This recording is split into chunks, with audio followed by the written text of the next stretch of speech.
Welcome to the fourth Berges lecture for the fall of 2010. I'm Professor Pat Murphy, and it's my pleasure tonight to introduce Shawn O'Grady, who obviously works for General Mills, and he's a senior vice president in charge of U.S. sales.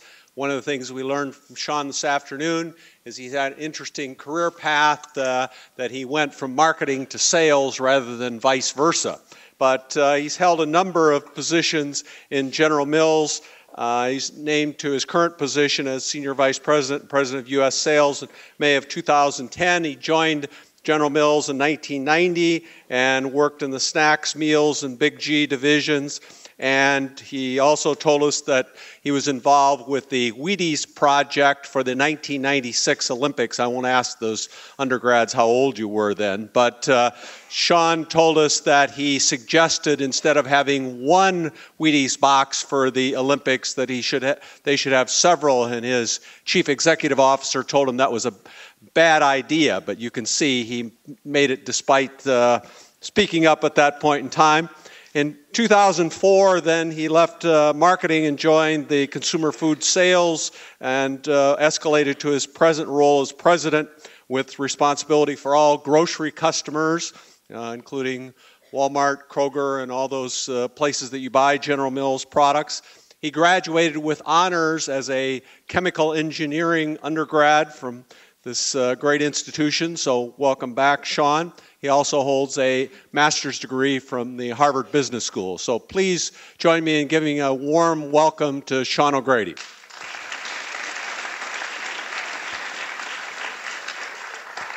All right, can you hear me all right?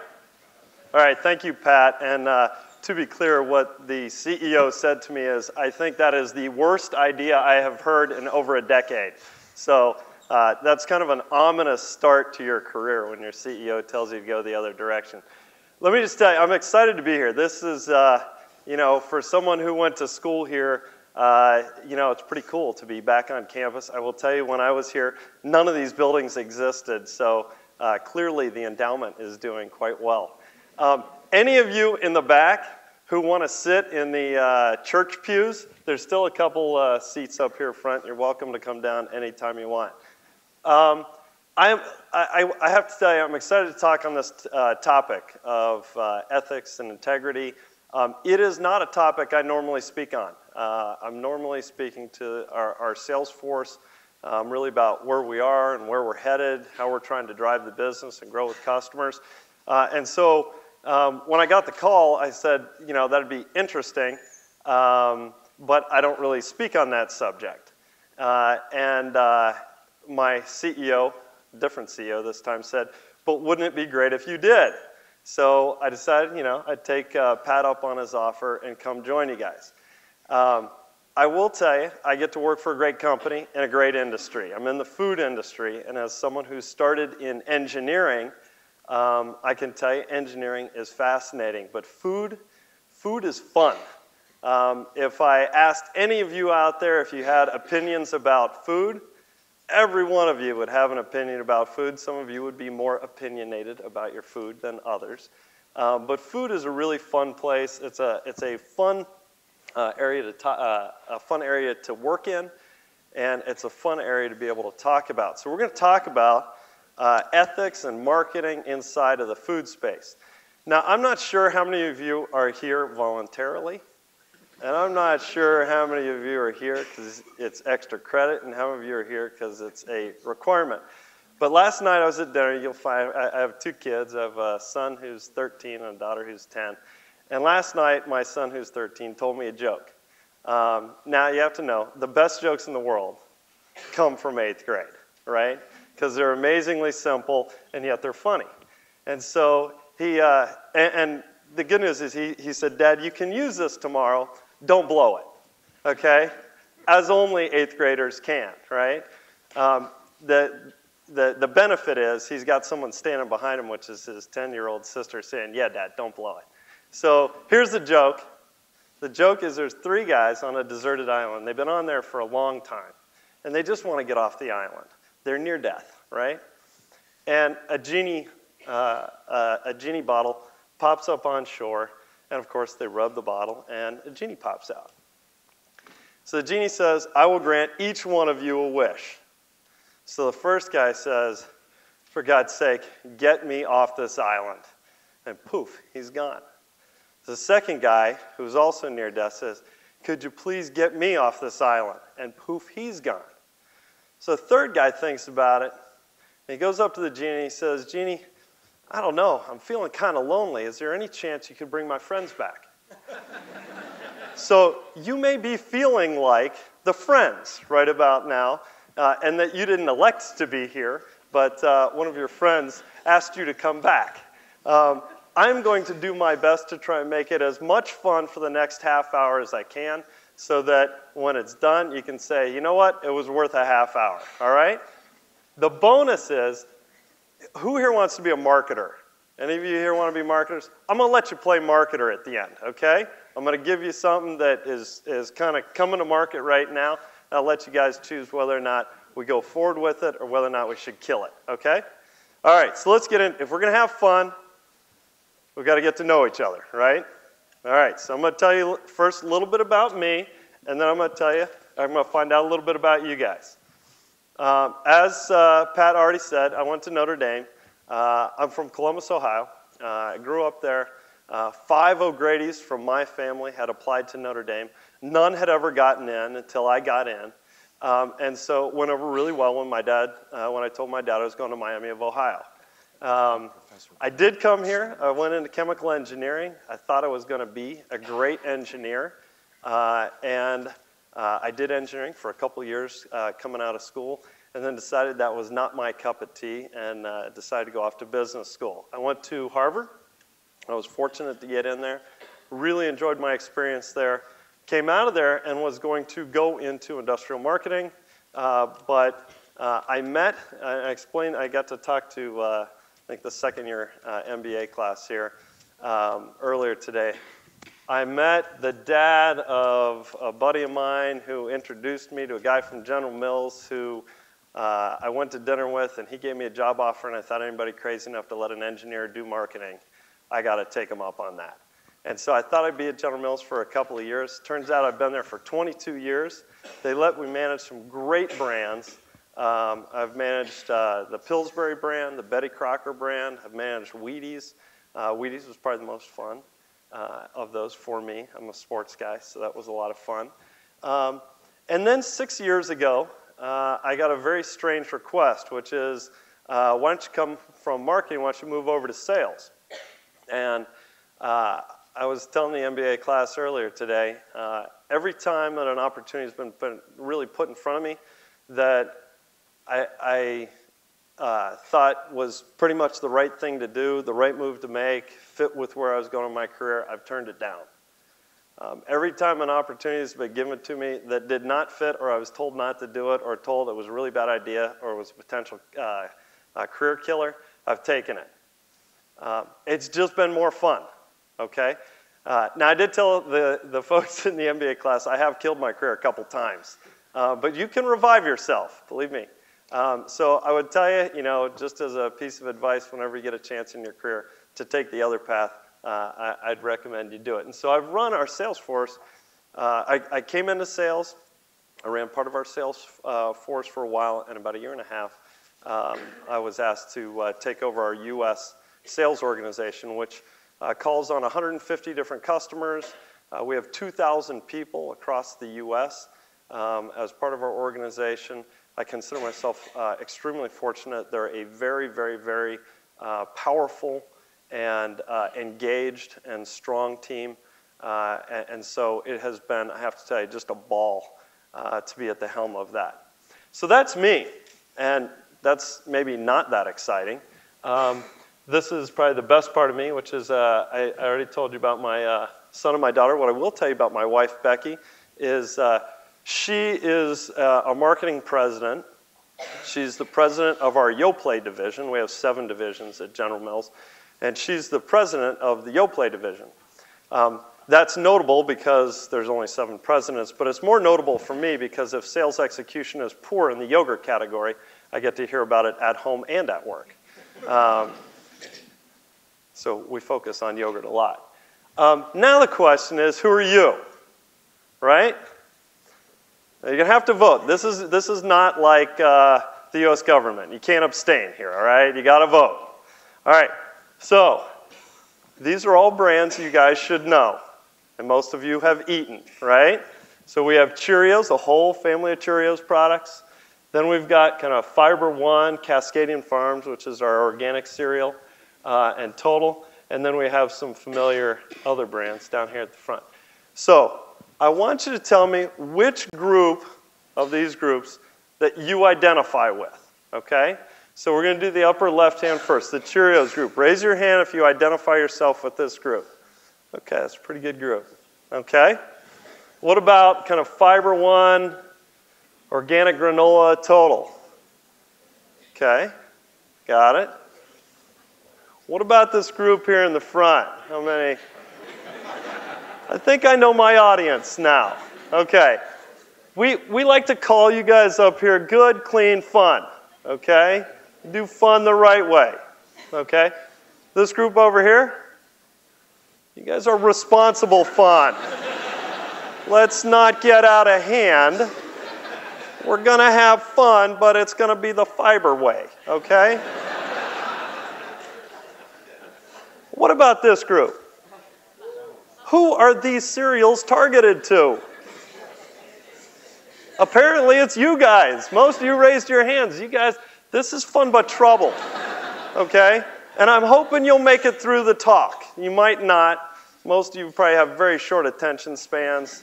But at least I now know who I'm dealing with. So that's who you are. All right, the name of my talk, and the great part about this, Pat, when he asked me if I would do this, said, "What's the name of your talk?" And I said, "I will get back to you when I come up with one."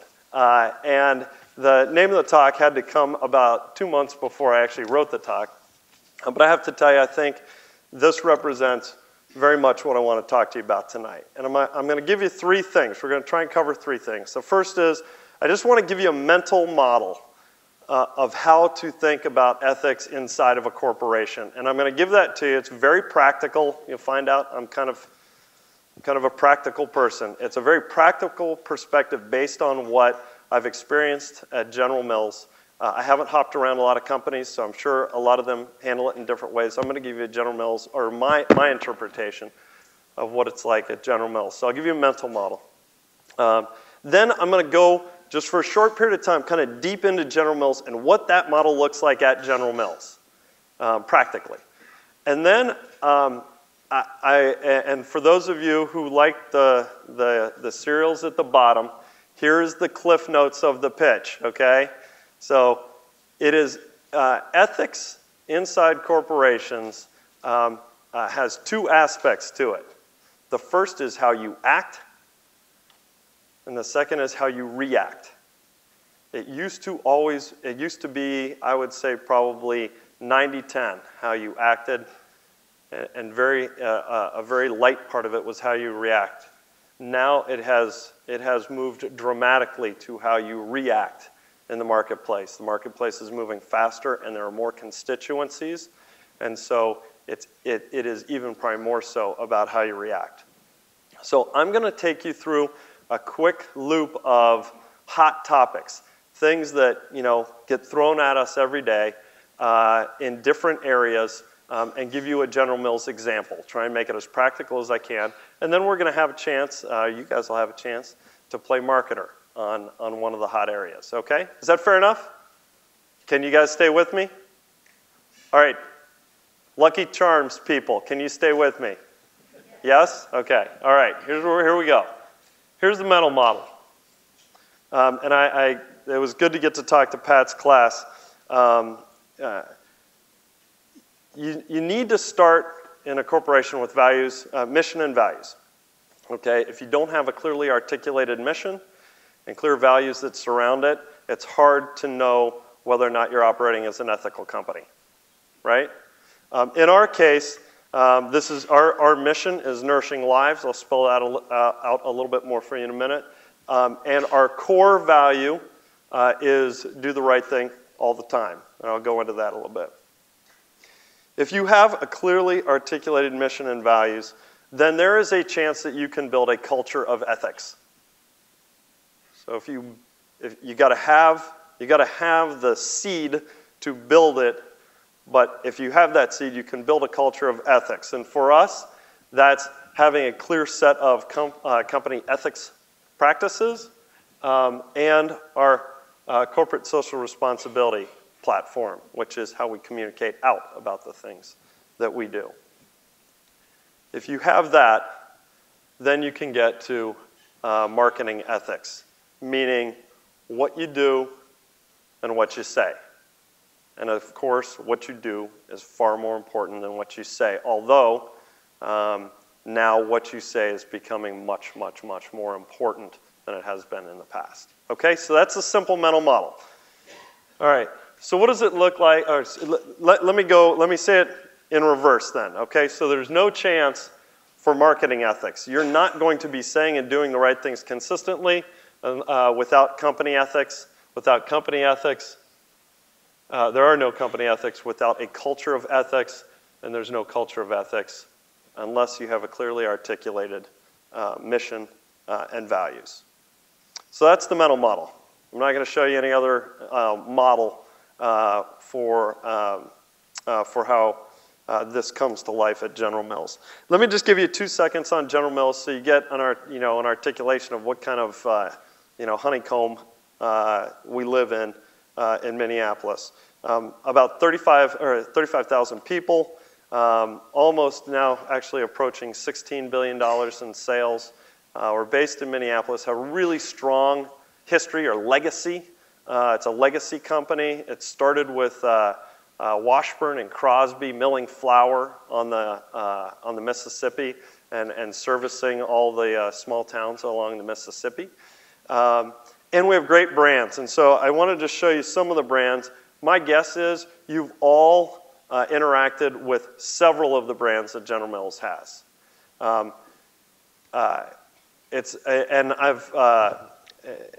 If I just spend a minute to give you a little bit of how we're structured. As a company, we've got breakfast, which has our cereal business, which is our biggest business, our yogurt business, which is Yoplait, our bars business, which is Nature Valley and Cascadian Farms. Then we have kind of a meals and dinners business, which is Pillsbury, Totino's, Old El Paso, and Green Giant. I'm missing one. And, Progresso Soup. And then we have a baking division, which is Betty Crocker. Okay, so my guess is these are familiar brands to you. You've used them before at some point, and you have some level of over there. There are also brands up here that are a part of our business outside the United States, and those may not look as familiar to you. But about a quarter of our business now is outside the United States, and that's growing rapidly. So that's who we are. Here's our mission. So our mission 10 years ago was to be the premier food manufacturer, okay? While that is a good mission, and there was nothing wrong with it, it is not a mission in the sense that a mission really needs to have something that people can be passionate about. About 10 years ago, General Mills merged with the Pillsbury Company, and at that time we relooked at our mission and came up with Nourishing Lives. There's 3 aspects to Nourishing Lives. First is the actual, what we provide, which is the food products, the brands that we sell to consumers, so the nourishment that we provide. The second is the communities that we serve. Excuse me. The communities that we serve. You did grab me water, thank you. Sorry.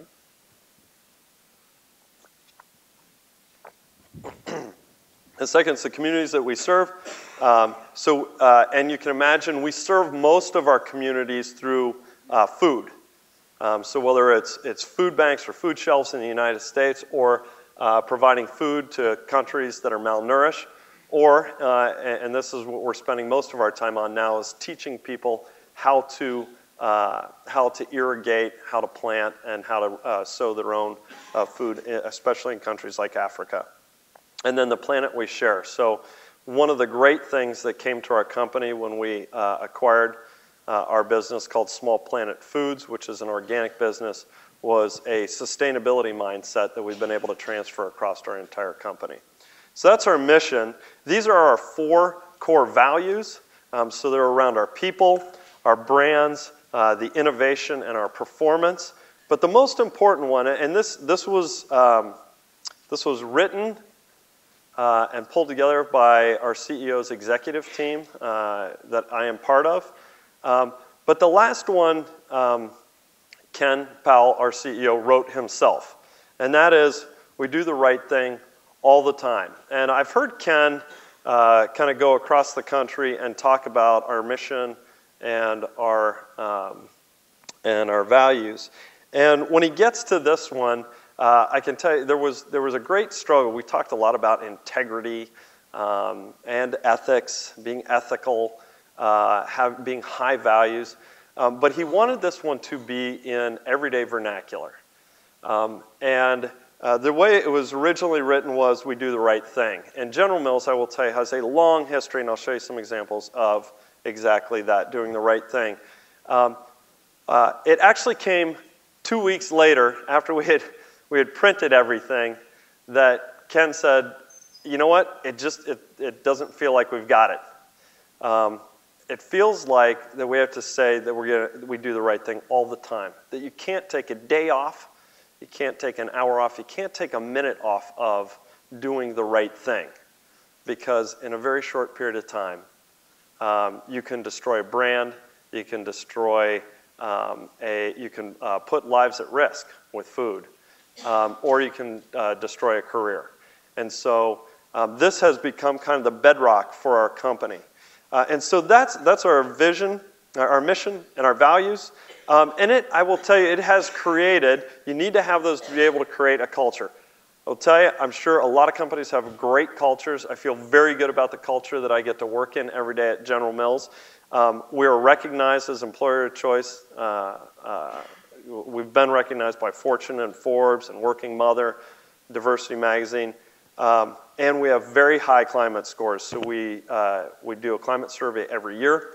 High-performing companies are in the high 60s, low 70s. We come in around 78%. We contribute over $100 million every year to our communities, which is over 5% of our pre-tax earnings, which is at the very high end of corporate giving. As I mentioned, we're very active now in trying to protect our planet. And I will tell you, we just went through our sustainability awards 2 weeks ago. There's just amazing work, not just here in the U.S., but in parts of the planet that have very low levels of water availability. But this is the single fact that differentiates General Mills. If you looked at the percent of volunteerism, the average percent volunteerism of the top 100 companies in the country, in the U.S., this is just U.S., it's 29%. At General Mills, it's 80%. So that is a culture that is built on not looking inward, but looking outward. I will tell you, it's a thing that makes the culture, makes the everyday atmosphere at General Mills great. Having said all that, that is just the piece of how we act. So the name of my pitch was not the simplicity of championship ethics, okay? That's what's written. That's, if you look at the brochures that we have that are excellent and spell out who we are, it all looks great, but that is how we act. The problem is that it's more today about how we react, and that's why the name of my talk is The Challenge of Championship Ethics. And I don't know about you guys, but when you're looking for inspiration, I was looking for a quote that I could use to help articulate that portion. And I don't know who you guys turn to, but I try and turn to people who are really eloquent. And so I turn to Mike Tyson. Mike is incredibly eloquent. Believe it or not, he actually has a lot of quotes. They're frighteningly good, unfortunately. But this one is, Everybody has a plan. Does anyone know the second part? Until you get punched in the face. Very good. Until you get punched in the mouth. Okay? This was the front lawn of General Mills a year ago. Well, not quite a year ago. We don't have snow yet. No one is immune from activists at this point. It doesn't matter how good you are at your culture, at your values, at your mission, you're still going to be susceptible to people taking action against you. In this case, it was not even something they were coming after General Mills for. They were trying to put pressure on another company that is a supplier to General Mills, and they couldn't get that other company to react, so they came and they put the pressure on us. Okay? So I'm going to move into the react part of the plan, because now in today's environment, you're only as good as the act and the react portion of the plan. So here's what's hot. I'm just going to whip through a couple examples on each of these. So product safety, marketing to kids, healthier foods, social media, product claims, and product promotions. Now my guess is that as you guys came into this and we were going to talk about food, as I mentioned, you'll all have opinions. You'll have opinions on how food tastes. You'll have opinions on how much it should cost. My guess is there's at least a dozen of you who want to complain about a $4 box of cereal. You can see me afterwards. But what is happening now is around food, people are much more informed and they have their own thoughts that they want to get out. All right? Each of these areas represents an area where people get passionate. Doesn't mean this isn't all-encompassing, but each of these areas, I want to give you a couple examples of things that have happened just to make it practical. The first one happened on Cheerios. 1994, I was fairly new with the company, and this is one that made the headlines of the newspapers. Some of you may remember it.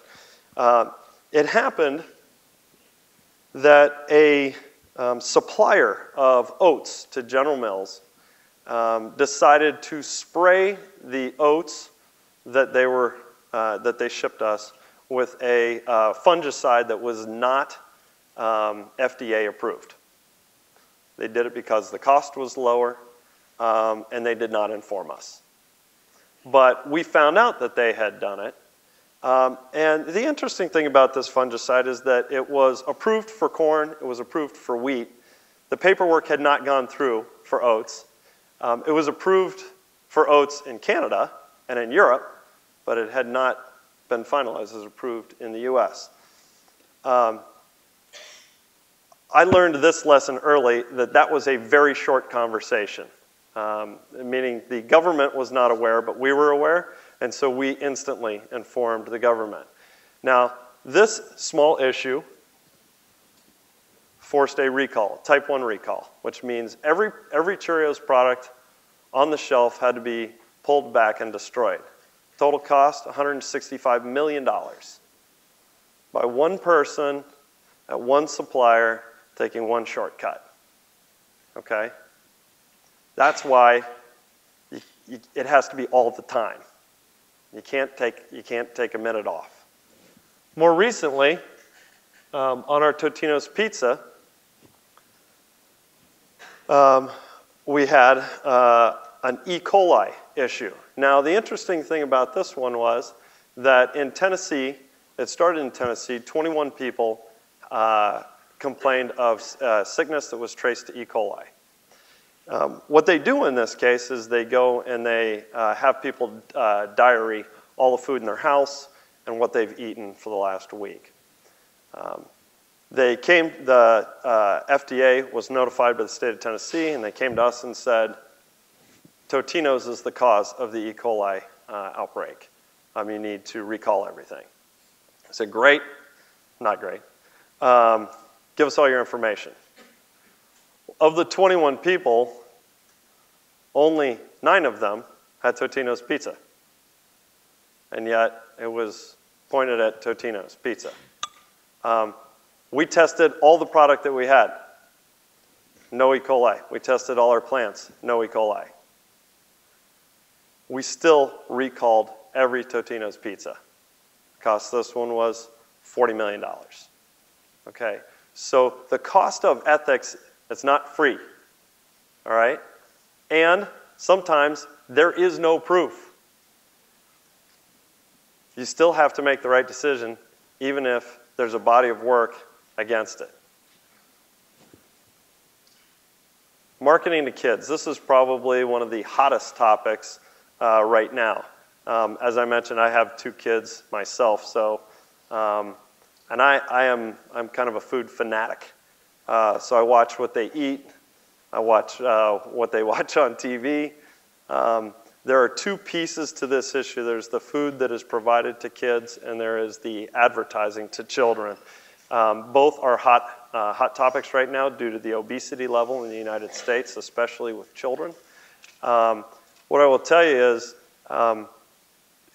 at least at General Mills, the #1 thing is to improve our products every year from a health profile standpoint. We improved 24% of our product line last year from a health perspective, 60% over the last 4 years. But with kids, you got to go beyond that. We have higher standards for reduced sugar, reduced sodium, and whole grains and vitamin fortification for all kids' products than anyone in the industry. We also have stricter guidelines than the government does on how we advertise. That's all great, but it still doesn't protect you from someone saying, you're doing the wrong thing selling cereal to kids. You shouldn't sell Lucky Charms to kids. Well, when we talked about this in the MBA class today, we've taken studies of kids who have eaten pre-sweet cereals and removed them from their diet. What do they replace it with? They replace it with foods that are far worse for them than whole grain cereal. So this is an issue that we are involved with every day. Right now, I'll tell you, the government is moving to reduce advertising of what they would deem as unhealthy products to all kids under the age of 18. Unfortunately, that will limit the ability to reach kids with healthier products. I think I mentioned this in the MBA class. This is probably the most expensive single place that General Mills works on, or has worked on the last 3 years. We believe that we're at the epicenter of trying to make breakfast, maybe not the whole day, but breakfast healthier for kids. Very hot topic, one that we have stricter guidelines than the government has, and yet the government, I think, feels the need to go even further. Healthier foods. Now this is to give you a little bit of a look inside of what I think is a hot topic, which is sugar. So with sugar, the simplest thing to do is give someone an option with no sugar, right, or less sugar. Unfortunately, people stop eating the product then. And so most of the sugar reduction that we do is silent. So while you may not hear a lot about us reducing sugar, it's because we reduce it 5 to 10% every year because consumer taste will adjust. If you reduce it by 50%, people will stop eating the product. Here, the interesting thing is we launched a healthier option. So we launched 3 cereals, all 75% reduced sugar.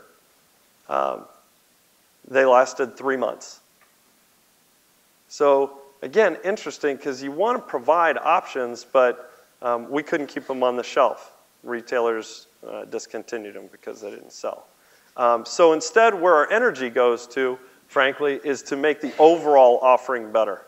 General Mills reformulated all its product with whole grains so that all our cereals have whole grain in them. We're the only manufacturer that's done that at a cost of $22 million a year.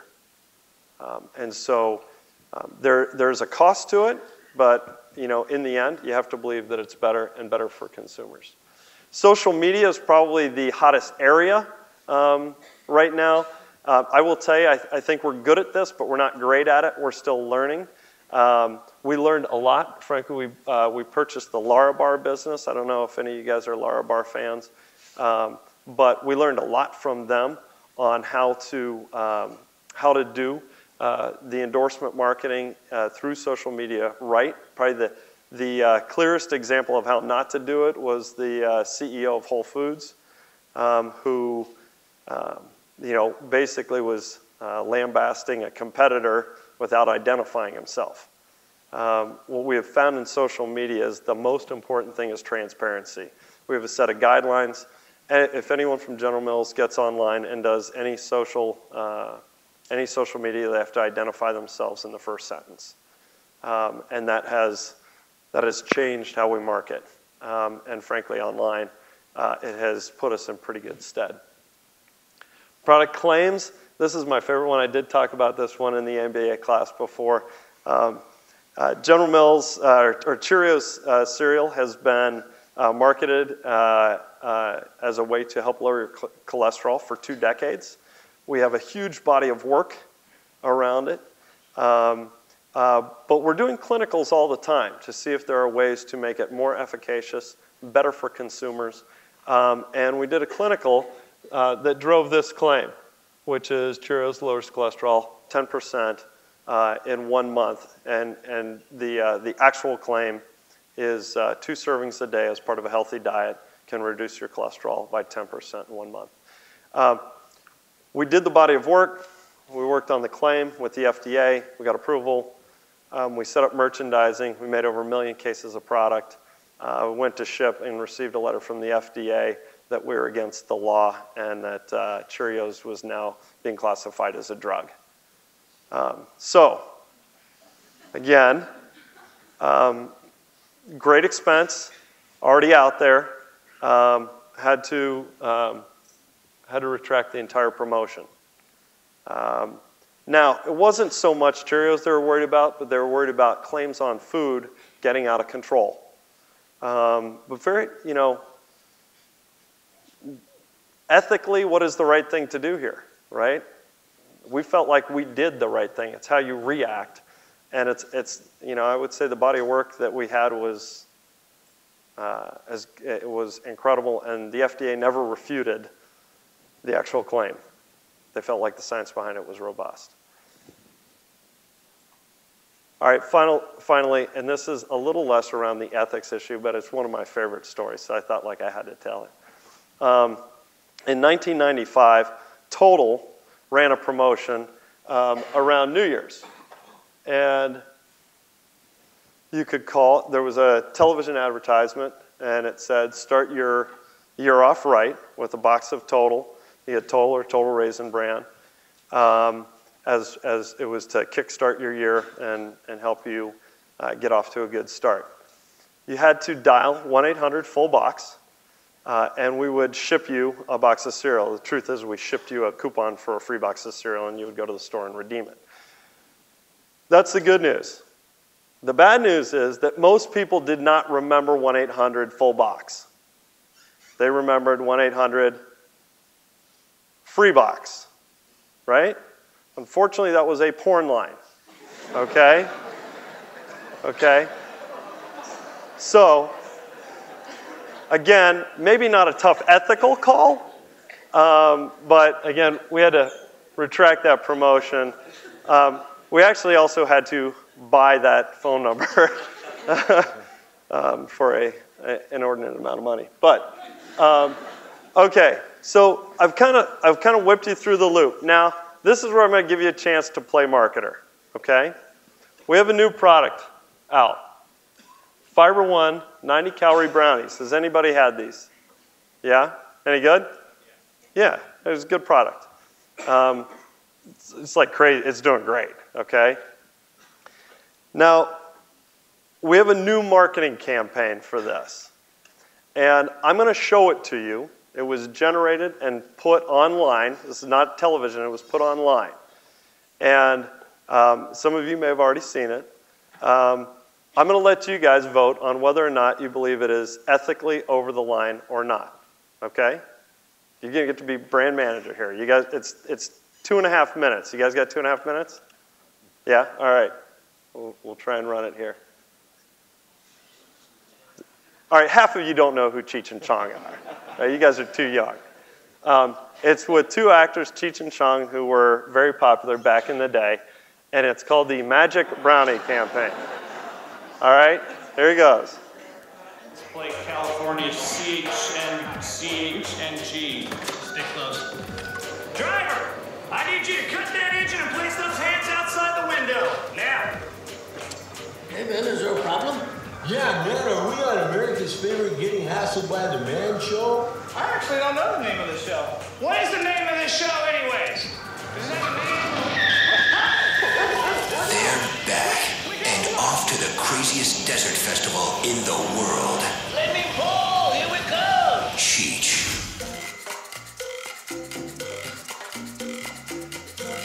Chong. Is it raining? Cheech and Chong's Magic Brownie Adventure.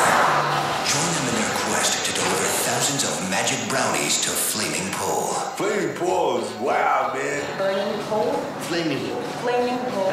You eat magic brownies? Give me a bite. Everybody gets naked? I want to go, Mommy. Ryan, you want to sit up here with Dad? Yeah. That's such an awesome van you got. What's in the back? Brownies. Yeah, magic brownies. Whoa! Hey, it's not bad. That's okay, man. I got his throwing thing. What? He'll have to come back and get this. A story of revenge. Love. I knew we'd run into him eventually. America. I don't know what the world is coming to. Robots. Turn him off, he's choking me. I don't know how, man. Chicks. Angry guy. French-speaking dogs. Action. There's a bomb in the car. A bomb? And brownies. Chewy, chocolatey brownies that are 90 calories and high in fiber. What? Fiber, because now that you're getting older, you need a new kind of magic from your brownie. This is the weirdest movie ever, man. Fiber One 90-calorie brownies. Taste the magic of fiber. Get high on fiber. Have a brownie, my magic brownie. Get rid of your frowny. Turn them upside down. There you go. All right. You guys ready to play marketing manager? All right. Who thinks that's over the line? 1, 2. That's okay. Look, I think it's over the line. Who thinks it's over the line? All right, a handful of folks. Who does not think it's over the line? The rest of you guys? Who's asleep? Anybody? I will tell you there's a great amount of debate in our company about this spot. Okay? Partially, we're a very conservative company. All right? And it was reviewed all the way up to our CEO under our values of, are we doing the right thing every time, all the time? Now there's a marketing question, which is, will this help or hurt the brand? That was one conversation. Then there's a, do we think that consumers will feel like this is promoting either drug use or misinterpreted for some reason as promoting drug use? I will tell you, there was a lot of debate. We did decide, if you go online, had anybody seen it before? A couple of you. We did decide to go forward with it. We did not feel like it was too far over the line. I think it's a little risky for us. It's probably not risky for most. And then we did an immense amount of testing with consumers as we put it out there. I will tell you, 1% of US folks that we've tested said that this is over the line for them. So I kind of expected 3 or 4 here. But 99% felt like it was okay. Okay? All right, let me just, so I took you kind of through the loop. The reason that we have to be on this all the time is because it takes decades to build a brand, but it only takes seconds to destroy it. And so we've got to kind of be on message all the time.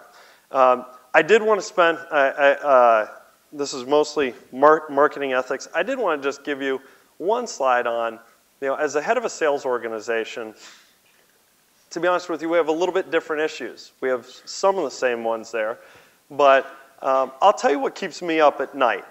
The first two things are around safety, employee safety and product safety. I'm always worried about where my people are, how they're doing, because some of them, frankly, are in neighborhoods that are tougher. And then on the product safety front, I already gave you a couple good examples. But the two that really matter for a large sales organization are fraud and poor judgment. And so we have, and they'll be available here. I brought, in case you want one, examples of our code of conduct. And in it, there is a section that has these, I think it's 6 questions, and I'm not going to read through them all. But when you have a sales force of 2,000 folks, like I do, I cannot be there to help them debate whether or not on a judgment call what they should do. And so it's about having the mission, the values, the culture, but also having clear guidance on judgment calls that they have to make and providing them with a set of questions that they can ask themselves. And then they can raise the issue up through the organization. So let me wrap up with this. There are, when I think of ethical issues inside of our company, they come from 4 places. They're either unethical people, unethical practices, uninformed decisions, or lapses in judgment. I will tell you, I feel like the first 2 are not a big deal in our company. Unethical people and practices, we root those out pretty aggressively. It's the bottom 2 that, as an organization, you have to focus on, because the worst thing that can happen is that someone does the wrong thing because they did not know, they were not trained, they weren't clear where they could turn. Those kind of things I feel like are equally the responsibility of the company. And then lapses in judgment. If people make decisions that are poor decisions because they felt like they were under the pressure to make the wrong decision, then you have the wrong set of guidelines in your organization. And so if I leave you with anything, it's, if you, and I'm going to wrap with the next slide here, which is, you guys are all going to leave here, hopefully, right, at some point. And you're going to be looking for a job. And the 3 things you're going to be thinking about are, where is it located, how much am I going to get paid, and what am I going to get to work on? I would tell you, you need to throw in there, does this company have the level of ethics that I'm going to be comfortable being part of? And frankly, it shouldn't be 4th. It should be first, because you're not going to have a long career at a company that makes decisions that you don't agree with. With that, let me just wrap up and say thank you for your time. You guys, I do have, I know the code of conduct is exciting. Just kidding. But I brought, it should be back here somewhere. I brought these 3 products. We'll have them on tables. I know you guys are hungry college students, so we'll make sure you get lots of food as you guys leave. Why don't we have it? Sorry, thank you.